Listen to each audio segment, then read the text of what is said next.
नमस्कार भक्तजनों, आप सभी को हरतालिका तीज की बहुत बहुत शुभकामनाएं। आज हम हरतालिका तीज के व्रत की कथा सुनेंगे।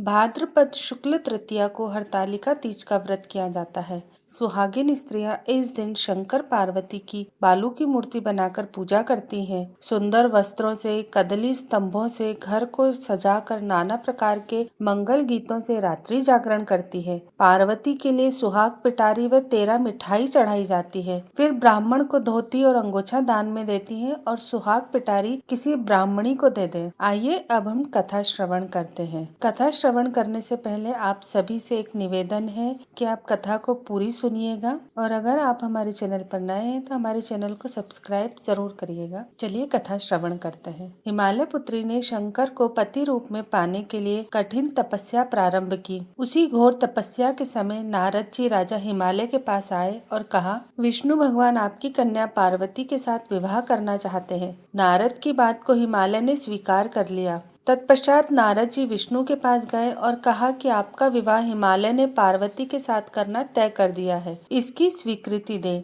पिता हिमालय ने पार्वती को भगवान विष्णु के साथ विवाह संबंध में बतलाया तो उसे बहुत दुख हुआ। फिर पार्वती एक सखी से बोली, मैं इधर भगवान शंकर के साथ विवाह करने के लिए कठोर तपस्या प्रारंभ कर रही हूँ, उधर मेरे पिताजी विष्णु के साथ संबंध करना चाहते हैं। यदि तुम मेरी सहायता कर सको तो बोलो, अन्यथा मैं प्राण त्याग दूंगी। सखी ने सांत्वना देते हुए कहा कि मैं तुम्हें एक ऐसे वन में ले चलूंगी कि तुम्हारे पिता को पता न चलेगा। इस प्रकार पार्वती सखी के साथ घने जंगल में चली गई। इधर पिता हिमालय को घर में इधर उधर खोजने पर भी जब पार्वती को ना पाया तो बहुत दुखी हुए। वचन भंग की चिंता ने उन्हें मूर्छित कर दिया। तब सभी लोग पार्वती की खोज में लग गए। उधर सखी सहित पार्वती एक गुफा में शंकर के नाम पर तपस्या करने लगी। भाद्रपद शुक्ला तृतीया को उपवास रखकर पार्वती ने बालू के शिवलिंग को स्थापित करके पूजन तथा रात्रि जागरण किया। पार्वती के इस कठिन तप से शंकर भगवान को आना पड़ा तथा पार्वती की मांग तथा इच्छा के अनुसार उसे अर्धांगिनी रूप में स्वीकार करना पड़ा।